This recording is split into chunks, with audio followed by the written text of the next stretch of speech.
मेरा भाई ना रात में अपने सीधा घर पर आने वाला था। मेरी भाभी से बात हुई, बोल रहा अभी जा रहा हूँ घर पे, बस बैटरी लेके।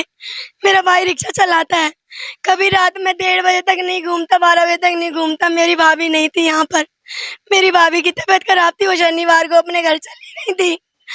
उसके बाद वो रोज फोन करती थी, क्योंकि भैया घूमते थे तो वो उनको पसंद नहीं था कि सुधीर के साथ घूमे। वो रोज वीडियो कॉल करके देखती थी घर पे पहुंचे या नहीं पहुंचे। उस दिन वो कॉल कर रही तो वो फोन पहले तो था, उसके बाद फोन नहीं उठा रहा, पहले तो फिर फोन उठा रहा है तो सीधा बता भी नहीं रहा है कि उनके साथ ये हादसा हो गया। बोल रहा है, झूठ बोल रहा है कि तुमसे बात नहीं करना चाह रहा तुम्हारा। भाभी ने बोला वीडियो कॉलिंग पे बात करा दो, बोले नहीं। फिर हमें खबर मिली कहीं से, अलीगढ़ से खबर मिली, मेरी भाभी की भाभी लगती है, उन्होंने बताया कि चाकू लग गया है। इनका फोन आया हमारे पास, हम रात में गए, हम सारी तरफ देख रहे हैं अपने भाई को, हमारा भाई नहीं दिखा। हमें एक कोने में डाल रखा था लावारिस लाश की तरह, उसे नहीं पता चला सर। वो बोल रहे चोरी के चक्कर में हुआ है, चोरी तो हुई नहीं है उसकी। फोन भी उसके पास है, पर्स भी उसके पास है, रिक्शा चला रहा था वो भी उसके पास है। और वो सुधीर हंस रहा था, हंस हंस के बोल रहा है हमसे, देख तेरे भाई को मैं बचा लाया मरे हुए को।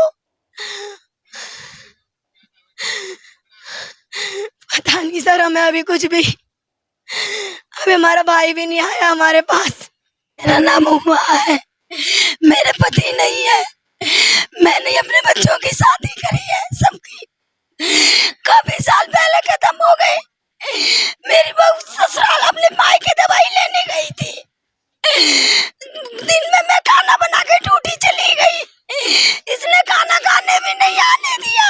मेरे छोटे लड़के ने इसे देखा, ये उसके साथ दिन में भी 2 दिन से घूम रहा है। घर आके मेरे से बोल रहा है मम्मी सुधीर भाई के साथ घूम रहा है। मैं जो कह रही, मन की मरता है, मन नहीं थी। फिर शाम को अम्मा का खाना खा के दोनों माँ बेटा मेरी तबीयत खराब हो गई, सो गए, तो मेरी बहू का फोन आया। इसके घर वाले यहीं पे रहते हैं पास में, ये सारे जने चले गए, मेरे को नहीं बताया कि तुम्हारे बेटे के ऐसा हो गया। अगर बताते थे तो हम भी बचा लेते अपने भाई को। अब फिर हमारे पास में 1:30 बजे बहू ने फोन किया कि मम्मी ऐसे ऐसे बात है, एक बार हॉस्पिटल जाके देखना, तुम्हारे बेटे के चाकू लगा है क्या।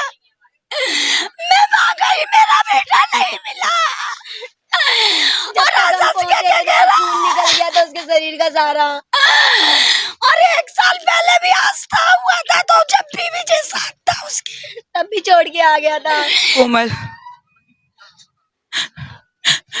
मेरे पति से रात को 10 बजे बात हुई थी, वो ठीक थे और खुश भी थे। मुझे कल लेने आने वाले थे मेरी मम्मी के घर, अच्छे से बात हुई थी। उसके बाद मेरी भाभी का फोन आया, उन्होंने बताया कि उनके साथ ऐसा हादसा हुआ, उन्हें चाकू लगा है। मैंने उनके फोन पे फोन किया, पहले किसी ने उठाया नहीं, दोबारा किया तो सुधीर, उसने फोन उठाया और बोल रहा है कि मैंने कहा कि मेरी एक बार उनसे बात करा दो। वो कह रहा बात नहीं करना चाहता, तो मैं बोली एक बार दिखा दो। कह रहा नहीं, वो आपसे बात नहीं करना चाहता। और उसने ये भी नहीं बताया कि उनके साथ हुआ क्या है, वो तो मुझे बाहर से पता चला। उसकी फैमिली यहीं पे रहती है, 2-3 गली छोड़कर उसकी पूरी फैमिली गई है वहां पर। हमारे घर पे किसी ने बताया भी नहीं, उनके साथ ऐसा हादसा हुआ है। झगड़े का पता नहीं, लेकिन जब जब उनके साथ कुछ गलत होता है, ये हमेशा उनके साथ होता है। और ये कहते हैं कि अगर फोन नहीं भी उठा रहे उसका, तो वो स्टैंड पे मिलने आता है और वो उनके साथ कुछ रिक्शे में बैठ के घूमता है, तो ये कहते हैं मैं मना नहीं कर पाता उसे। जितना मुझे पता 3 लोग थे, एक मेरे हस्बैंड, एक लड़का था सुधीर, और एक उसके जीजा, और उनके जीजा को चोट आई है, मेरे हस्बैंड रहे नहीं, और उस लड़के को कुछ भी नहीं हुआ।